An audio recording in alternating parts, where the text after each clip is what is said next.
Survival of the fittest is a beautiful concept, right up until you realize how low the bar actually is. Today, we're studying 10 people whose final brain cells violently surrendered. Consider this a legally mandated masterclass in what absolutely not to do, because imitating these evolutionary speed bumps will permanently cancel your subscription to breathing. 1. Welcome to the sweltering, oil-stained ecosystem of a rural driveway on a Tuesday afternoon, a place where professional safety protocols go to die. In this gravel-paved kingdom, we find our hero, a homegrown mechanic who operated under the deeply flawed assumption that brute force could solve any issue. We'll call him Gary. Gary possessed a stubborn streak wider than a barn door and fundamentally believed taking machinery to a professional was a sign of unforgivable weakness. He was locked in a sweaty, infuriating battle with a massive, industrially defiant tractor tire that absolutely refused to seat properly onto its heavy steel rim. For anyone who hasn't spent weekends inhaling workshop fumes, seating a large tire bead is an annoying chore that typically requires a heavy-duty air compressor and a healthy dose of patience. Gary, however, treated patience like a communicable disease. Instead of the logical approach, he decided to bypass evolution and deploy the infamous ether trick. This highly questionable backwoods maneuver involves spraying a tiny, calculated microburst of flammable starting fluid into the tire cavity and igniting it, using the momentary explosion to force the rubber edges outward. It is a sketchy strategy even for seasoned veterans, but Gary wasn't aiming for subtle. He completely ignored the concept of moderation, recklessly emptying roughly half a can of highly pressurized, wildly volatile ether directly into the dark void of the rubber casing. He effectively transformed a simple farming implement into a localized, unexploded fuel-air munition, resting casually next to his toolbox. Here is where the logic simply packs its bags and leaves the hemisphere. When you ignite a confined explosive, the laws of thermodynamics dictate a massive outward release of kinetic energy, meaning that heavy steel rim is going to launch like a rogue missile. Realizing this, Gary formulated a containment strategy so catastrophically stupid it almost defies human language. Rather than using heavy chains or stepping behind a blast shield, Gary decided the ultimate stabilizing force was his own fragile, carbon-based skeleton.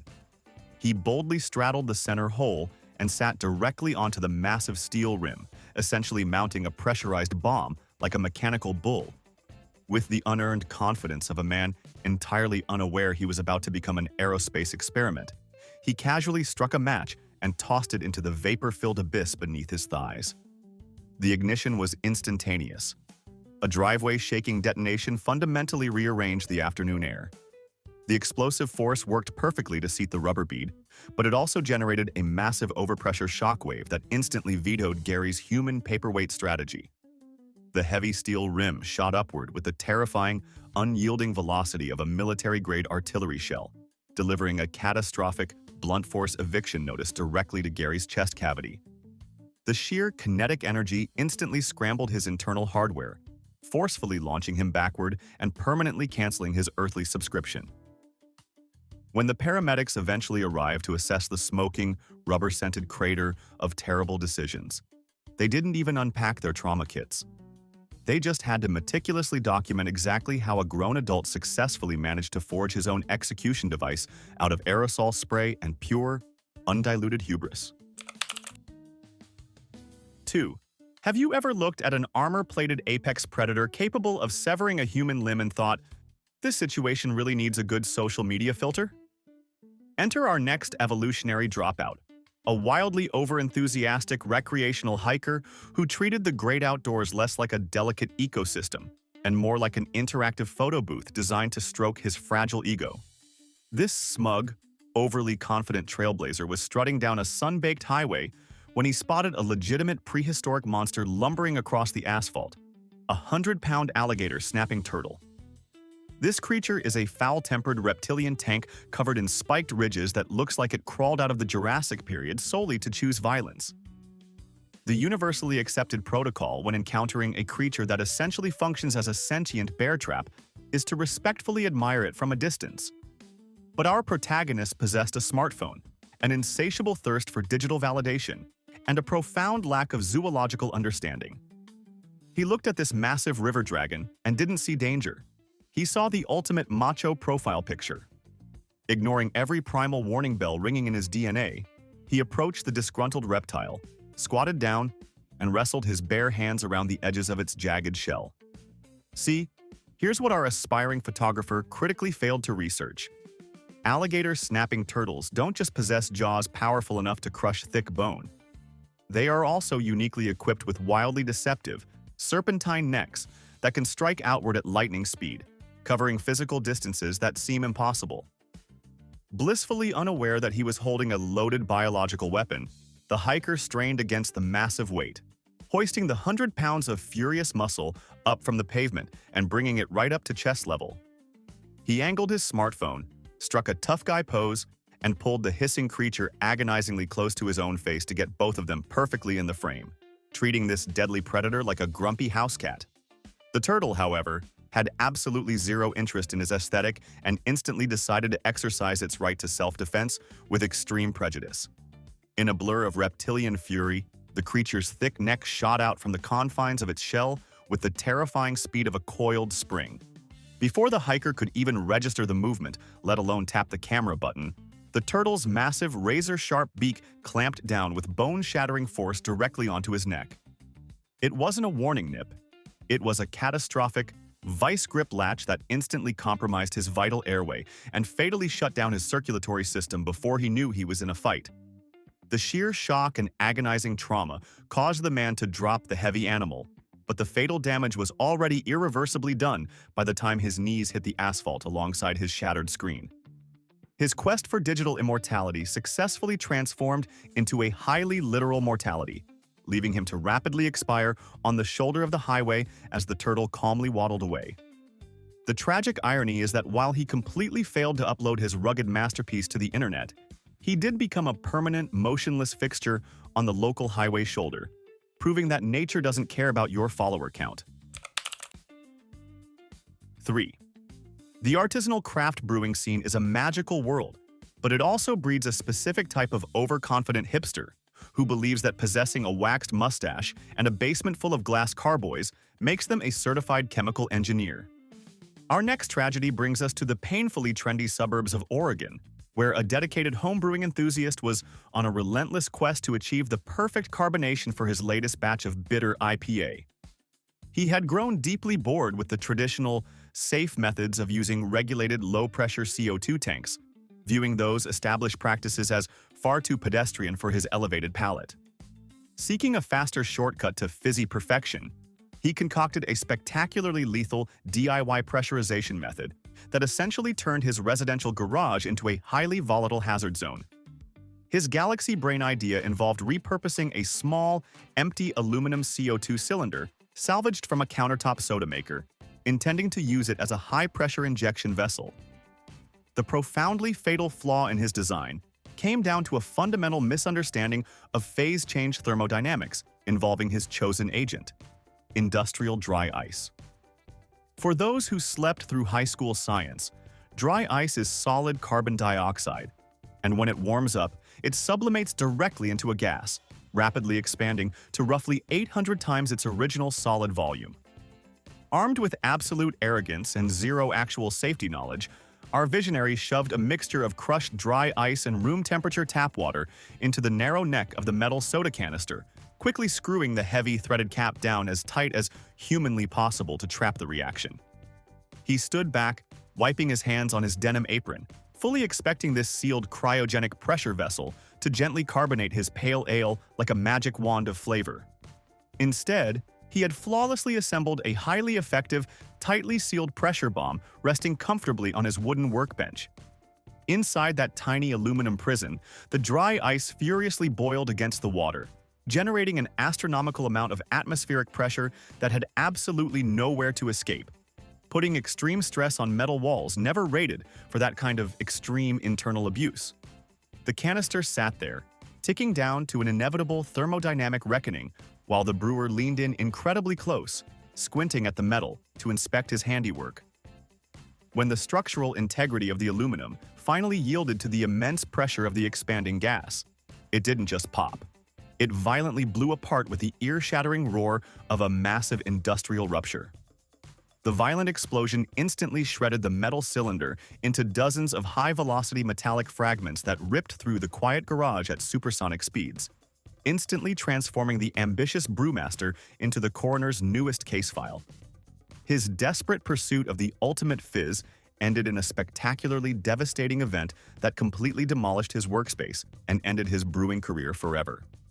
In a beautifully grim twist of irony, the police report meticulously noted the horrific state of the garage, the destroyed soda canister embedded in the drywall, and the incredibly tragic fact that the massive vat of IPA sitting safely in the corner never actually received a single bubble of carbonation, remaining entirely flat right up to the very end.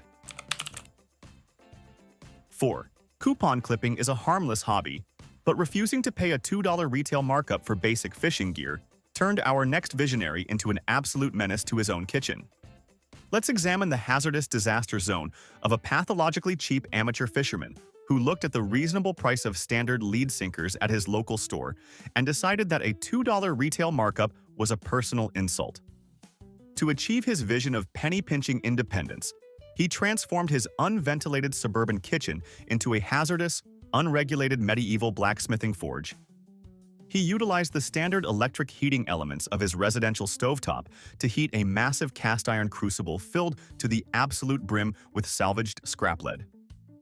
Melting toxic heavy metals next to your coffee maker is already a magnificent violation of basic survival instincts, but the true Darwinian brilliance of this operation lay in his chosen casting apparatus. To shape his liquid metal, our frugal visionary used a homemade plaster of Paris mold. This is fine in theory, except for one monumentally significant detail. He had just scrubbed the mold clean in the sink and, operating under a deadline of pure impatience, failed to let it dry. Here's a foundational rule of metallurgy that this gentleman aggressively ignored. When you introduce liquid metal resting at a scorching 600 degrees Fahrenheit to trapped water, the moisture doesn't just politely evaporate. It instantaneously detonates into expanding steam, creating a localized pressure spike that essentially functions as an unpredictable pressure trap. Completely oblivious to the thermodynamic nightmare he was about to unleash, our thrifty fisherman grabbed the heavily insulated handles of his heavy cast-iron pot. He confidently hoisted a bubbling cauldron of molten devastation off the glowing heating element and gleefully poured a generous stream of the liquid lead directly into the soaking wet cavities of the damp plaster mold. The reaction was instantaneous and entirely unforgiving. The trapped water within the plaster matrix converted into highly pressurized steam in a millisecond, triggering a massive concussive steam explosion that violently ejected the liquid heavy metal upward like a miniature, extremely toxic volcano. The initial blast of superheated steam and molten splatter struck him directly in the face, instantly compromising his vision and causing a purely instinctual, panicked physical recoil. Blinded, screaming, and rapidly losing his balance, he blindly stumbled backward away from the kitchen counter. Tragically, his hands were still locked in a panicked death grip on the handles of the crucible. In his desperate flail backwards, he inadvertently pulled the entire massive vessel of furiously bubbling liquid lead directly off the counter and straight down onto his own unprotected chest. The sheer volume of 600-degree molten metal made contact with a force and finality that no emergency room on the planet could have reversed, rapidly and irreversibly concluding every vital process in his body within seconds of impact. He officially avoided paying a $4 premium for store-bought fishing weights, but the tragic irony is that his extreme frugality directly purchased him a highly expensive closed-casket funeral, leaving the paramedics to collect a very shiny, completely stationary fisherman from the floor. 5. The internet is a glorious, unregulated marketplace where you can buy vintage clothing, slightly used electronics, and apparently incredibly lethal remnants of 20th century global conflicts directly shipped to your front porch. Our latest casualty was a dangerously cocky amateur military historian who treated historical documentaries as a substitute for an actual degree in explosive ordnance disposal. This basement-dwelling tactician had recently scored the absolute holy grail of questionable online auction purchases: a genuine, purportedly deactivated World War II-era German Goliath tracked mine. Quick history lesson. The Goliath was essentially a suicidal remote-controlled car, a tiny armored mini-tank designed to be packed with high explosives, driven under enemy armor, and detonated. When a sketchy online seller assures you that an 80-year-old piece of military hardware has been neutralized, a person with a functioning frontal lobe would still treat it with the respect reserved for a sleeping tiger. But our amateur historian viewed himself as a mechanical wizard and desperately wanted to see the vintage tank tracks spin under their own power. Eager to restore the steering mechanism, he brought the rusted machine into his suburban garage and formulated a diagnostic plan involving absolutely zero safety checks. Assuming that deactivated meant the machine was entirely inert, he failed to realize a fatal structural reality. While the primary payload chamber might have been emptied decades ago, the original, highly sensitive primary detonator charge was incredibly still intact, embedded in the chassis, and wired directly in series with the main electrical ignition circuit.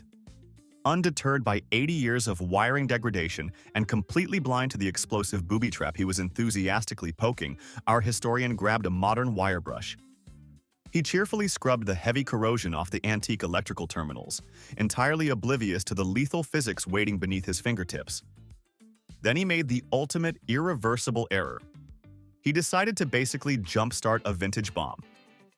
He confidently wheeled over a heavy-duty, 12-volt automotive car battery, grabbed a set of thick jumper cables, and enthusiastically clamped the live copper jaws directly onto the ancient, frayed primary contacts of the Goliath to supposedly test the circuit. He didn't just test the circuit, he successfully completed an 80-year-old, heavily armed electrical loop, pumping raw, modern amperage directly into an antique blasting cap.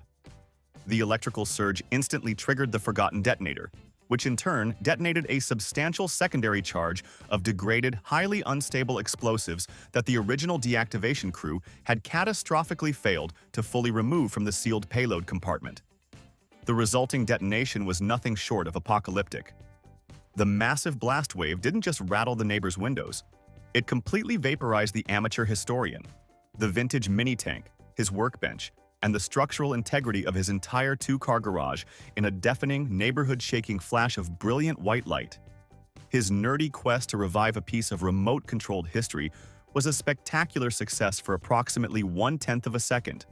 Right before he was violently transformed from an avid collector of historical artifacts into a microscopic part of the upper atmosphere and a deeply confusing insurance claim. 6. The eternal battle between human agricultural ingenuity and burrowing garden pests has officially claimed a victim in what might be the most pathetic self-own in the history of amateur extermination. We travel now to a quiet rural property where an incredibly lazy, deeply irritated farmer was locked in a bitter turf war with a single, remarkably resilient groundhog that had been terrorizing his vegetable garden. Tired of traditional snap traps, entirely uninterested in spending actual money on professional pest control, and fundamentally opposed to any solution requiring physical exertion, our farmer devised a chemical warfare masterstroke. He believed this brilliant strategy would permanently solve his rodent problem while requiring zero effort on his part. His flawed tactical plan involved backing his heavily rusted, 20-year-old pickup truck right up to the edge of the groundhog's primary burrow. He grabbed a long length of flexible garden hose, securely duct-taped one end over the truck's exhaust pipe, and forcefully shoved the other end deep into the subterranean dirt tunnel, intending to flood the underground complex with a lethal cloud of carbon monoxide. Up to this point, it is a standard, albeit aggressive, pest control method used by frustrated folks for decades. But our farmer was a man who truly valued his leisure time. Instead of standing outside to monitor the deadly situation, he decided to turn the truck's engine on, leave it loudly chugging, and climb right back into the driver's seat to take a comfortable, air-conditioned afternoon nap while the toxic gases did their grim work below ground. He firmly rolled up all the windows to keep the summer mosquitoes out, leaned his seat back, closed his eyes, and waited for absolute victory. However, our slumbering tactician critically failed to account for basic fluid dynamics and the tragic structural integrity of his own terrible vehicle. What he completely failed to account for was a basic fact about groundhog engineering. These animals don't build a single entrance death trap. Their burrows feature multiple wide exit tunnels spread across dozens of feet, creating a naturally ventilated underground highway system. The exhaust fumes he was pumping in were harmlessly dispersing through these exits almost as fast as they entered, making the entire scheme about as effective as trying to hotbox a colander. But while the underground operation was a complete bust, the real problem was quietly developing right above ground. His 20-year-old truck featured a massive, completely rusted-out hole in the floorboards directly beneath the driver's seat, and the running engine was continuously pumping carbon monoxide from the exhaust manifold. The deadly, odorless gas didn't need the garden hose to find his cabin. It was cheerfully seeping up through the corroded metal and pooling directly inside the tightly sealed, windows-rolled-up cab the entire time. While the farmer was happily dreaming of a rodent-free tomato harvest, his own vehicle was methodically acting as a highly efficient, sealed toxic trap. The concentrated carbon monoxide quietly and rapidly displaced all the breathable oxygen in the small cab, ensuring that the farmer smoothly transitioned from a peaceful afternoon nap directly into a permanent, eternal slumber without ever waking up. The absolute pinnacle of tragic irony occurred later that evening when the sheriff's department arrived to discover the deceased farmer behind the wheel of his idling tomb. Meanwhile, the targeted groundhog happily popped its little head out of a totally uncontaminated exit hole 20 feet away, entirely unharmed and ready to enjoy a fresh dinner.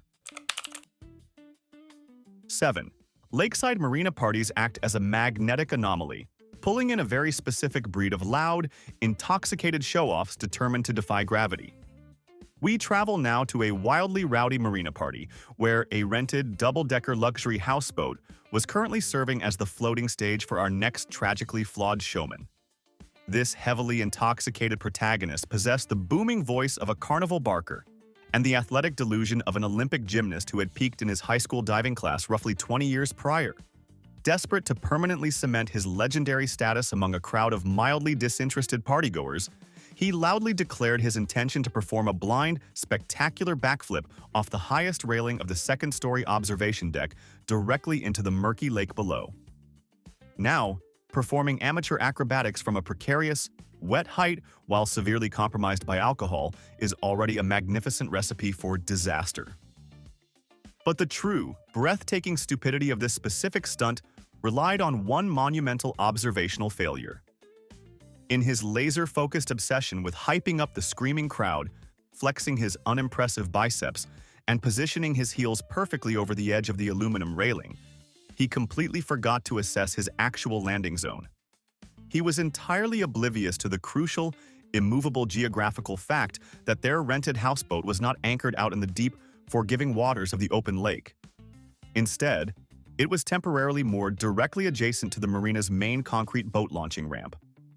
For those unfamiliar with nautical infrastructure, a boat ramp is essentially a solid, unforgiving underwater concrete highway that slopes very gradually into the shallows.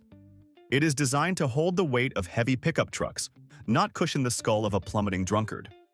With the dramatic flair of a seasoned theatrical performer, our hero aggressively launched himself backward off the top deck, executing a surprisingly elegant, textbook-perfect mid-air rotation that briefly suspended him in a majestic arc of pure, egotistical glory. He blindly plummeted toward the water, fully expecting a deep, refreshing, and triumphant splashdown that would earn him the roaring applause of his peers.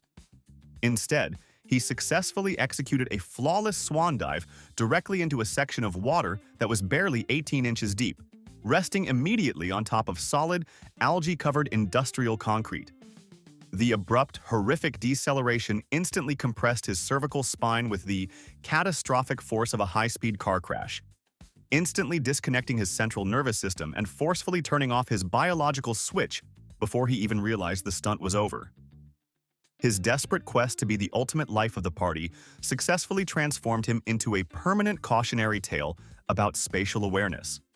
He left the heavily traumatized spectators to fish his lifeless, deeply misguided body out of the ankle-deep shallows while his freshly opened beverage still sat getting warm on the upper deck, perfectly illustrating why liquid courage usually leads to solid impact. 8. Meet Darren, a fiercely dedicated competitive eater who viewed the human esophagus not as a delicate biological tube, but as an industrial funnel that simply needed more aggressive management. This absolute unit of gastrointestinal ambition was currently parked at a sweltering, chaotic county fair, locked in a desperate, sweat-drenched battle for first place in the annual Summer Pie-Eating Championship. This man treated the rapid consumption of baked goods not as a silly local tradition, but as an intense, high-stakes combat sport, completely abandoning the fundamental evolutionary purpose of human teeth. He was so blindingly focused on beating his heavily sweating rival, sitting just inches away, that he decided the standard biological process of chewing was simply wasting precious seconds on the clock. He opted instead for a terrifying strategy of relentless vacuum-like inhalation, forcefully shoving entire fistfuls of dense, incredibly sticky, fruit-filled pastry directly into the back of his throat. He successfully managed to bulldoze his way through the sugary carnage, dramatically forcing exactly one more entire pie into his mouth than his nearest competitor, right as the final buzzer loudly echoed across the dusty fairgrounds. However, in his triumphant, desperate gasp for oxygen immediately following his supposed victory, he didn't politely swallow his final mouthful. He inadvertently breathed it straight down.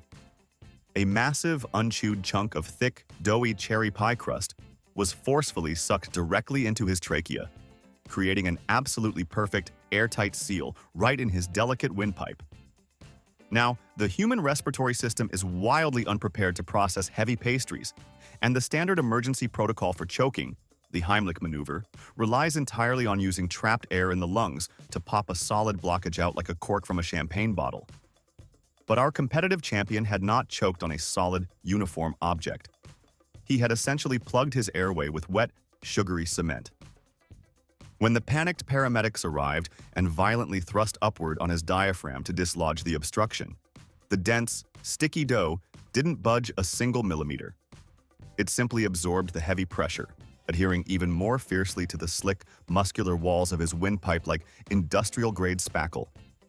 As the oblivious crowd cheered for his apparent victory, the champion rapidly turned a terrifying shade of vibrant purple, silently thrashing against the inescapable reality of his own idiotic eating strategy. He officially won the grand prize, but he permanently lost his basic fight for oxygen, rapidly suffocating right there on the wooden stage surrounded by half-eaten desserts and horrified onlookers.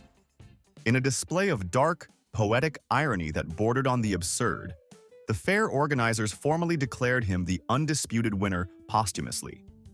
This meant his deeply traumatized family had to awkwardly collect a cheap blue ribbon on behalf of a man who literally forgot how to breathe because he desperately wanted to eat a pie slightly faster than a total stranger. 9. Interior design can become incredibly lethal if your personal ego outweighs your architectural common sense. We find ourselves in an incredibly expensive, wildly over-decorated luxury penthouse during a rowdy alcohol-soaked evening cocktail party, hosted by a man whose ego was significantly larger than his actual floor plan. Desperate to command the absolute attention of every single guest in the room, our inebriated host decided that simply clinking a glass and speaking loudly from the hardwood floor was not nearly dramatic enough for the profound toast he was about to deliver. Seeking a theatrical elevation to match his inflated sense of self-importance, he drunkenly marched over to the absolute centerpiece of his lavish living room. An incredibly expensive, ultra-modern, massive glass coffee table. Now, a person with a shred of common sense would look at a translucent piece of furniture and recognize it as a fragile, decorative object. But our arrogant host viewed it exclusively as a personal pedestal. He confidently climbed up onto the smooth surface, totally unaware of a terrifying manufacturing reality regarding his extremely expensive purchase. In order to achieve a specific, perfectly clear aesthetic without a bulky frame, he had intentionally bypassed modern safety standards. He had purchased a table constructed not out of shatter-resistant tempered glass, but out of thick, heavy, completely untempered plate glass. For the structurally unaware, tempered glass is specially chemically designed to harmlessly crumble into thousands of tiny, dull cubes when broken. Plate glass, however, is essentially a dormant architectural weapon. When it fails under intense pressure, it catastrophically snaps into massive, incredibly heavy, razor-sharp guillotines. Blissfully ignorant to the invisible architectural nightmare he was currently standing on, the host raised his expensive cocktail crystal enthusiastically shouted for everyone's immediate attention, and theatrically stomped his heavy leather shoe down onto the dead center of the table for maximum dramatic emphasis. The focused, abruptly shifting weight of a fully grown, heavily intoxicated adult was instantly too much for the rigid, unforgiving surface to handle. The glass didn't just gently crack, it explosively disintegrated beneath his feet with the deafening, terrifying sound of a localized car crash. The host instantly plummeted straight down through the rapidly collapsing structure, dropping directly into a chaotic, terrifying maelstrom of massive, falling, knife-edged glass shards. The massive, jagged, transparent fragments acted as the ultimate fatal trap, acting as dozens of massive, inescapable guillotine blades that ended his trajectory and his existence in the same violent second. The elegant evening cocktail party immediately transformed into a chaotic nightmare as the wealthy host rapidly and irreversibly expired right onto his own absurdly expensive designer rug in a matter of desperate, panicked seconds. His dramatic toast completely succeeded in becoming the most unforgettable moment of the entire evening, primarily because it rapidly concluded with the arrogant homeowner fatally disassembling himself on his own overpriced furniture. 10. Summer carnivals are a chaotic, brightly colored wonderland of flashing neon lights, deafening music, and highly questionable fried food, serving as the absolute perfect breeding ground for testosterone-fueled idiocy. Our final cautionary exhibit was a phenomenally arrogant, tank-top-wearing gym enthusiast who suffered from a terminal, incurable case of main character syndrome. He was currently on a first date and was fiercely determined to prove his absolute physical superiority to the terrified woman beside him, genuinely believing that his heavily sculpted biceps somehow granted him magical immunity to the basic, unyielding laws of physics. They were standing directly beneath a massive, rotating, 30-meter-tall Ferris wheel, but simply paying the standard entry fee and sitting safely in a comfortable passenger gondola like a normal, sane human being was far too pedestrian for our muscular hero. He arrogantly announced to his date that the ride was meant only for children, swiftly vaulted over the brightly painted safety fence, and boldly decided to free climb the massive, steel exterior structural supports of the constantly moving attraction. He intended to scramble up the metal lattice like a heroic, invincible urban ninja, entirely ignoring the frantic, terrified screams of the wildly underpaid teenage ride operator down below. Fueled purely by adrenaline, extreme arrogance, and excessive protein powder, he successfully managed to hoist himself roughly 15 meters up into the dark night sky, drawing a massive, pointing crowd of horrified onlookers. However, our aspiring stuntman was critically ignorant of a fundamental engineering necessity regarding massive, grinding metal amusement park structures.